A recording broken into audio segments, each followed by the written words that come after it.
اب ایک وقت ہے 3 دن کھانے کو نہیں مل رہا، ایک کھجور پر گزارا ہو رہا ہے۔ ایک وقت ہے کہ وقت کے بادشاہوں کے تاج قدموں پہ پڑے ہیں، ایمان سلامت رہا، کتنی بڑی کرامت ہے۔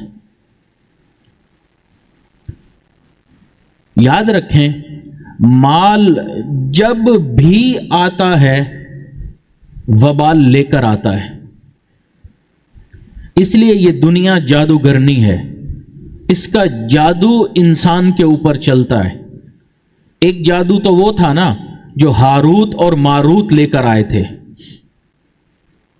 وہ ایسا جادو تھا کہ میاں اور بیوی کے درمیان فرق آ جاتا تھا، فاصلہ آ جاتا تھا، میاں بیوی میں توڑ آ جاتا تھا، دوری آ جاتی تھی۔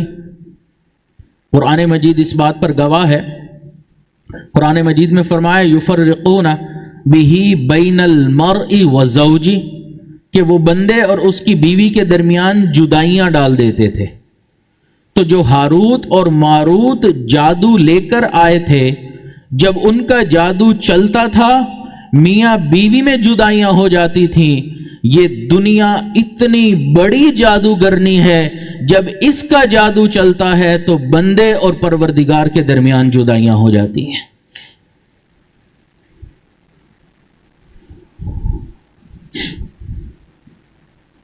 اس لیے کہا کہ لِكُلِّ شَيْءٍ إِذَا فَارَقْتَهُ عِوَضًا وَلَيْسَ لِلَّهِ إِن فَارَقْتَهُ مِنْ عِوَضًا، کہ اے دوست تو کسی چیز سے بھی جدا ہو، تیرے لیے کوئی نہ کوئی بدل موجود ہے، لیکن اللہ سے جدا ہو گیا تو اس کا کوئی بدل موجود نہیں۔ تو کئی مرتبہ انسان اس مال کی وجہ سے اللہ رب العزت سے دور ہو جاتا ہے۔ اس لیے ہمارے مشائخ نے یہ بات فرمائی کہ حب الدنیا رأس کل خطیئۃ، کہ دنیا کی محبت تمام برائیوں کی جڑ ہے۔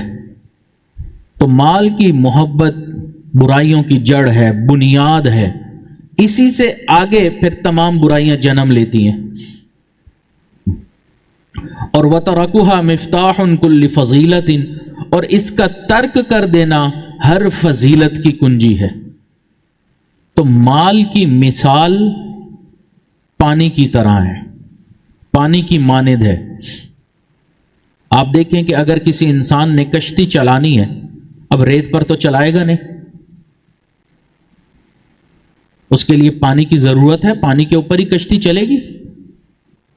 لیکن یہ کشتی پانی کے اوپر بھی تب چلے گی جب پانی اس کے نیچے ہوگا۔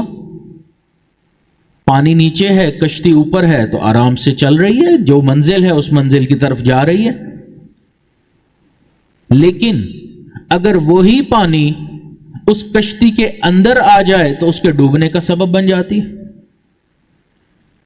تو ہمارے مشائخ نے فرمایا کہ یہ مال پانی کی مانند ہے، اگر انسان کی جیب میں رہے تو زندگی چلنے کے لیے ضروری ہے، لیکن اگر جیب سے نکل کر دل میں آ جائے تو پھر یہ اس کے ایمان کے ڈوبنے کا سبب بن جاتا ہے۔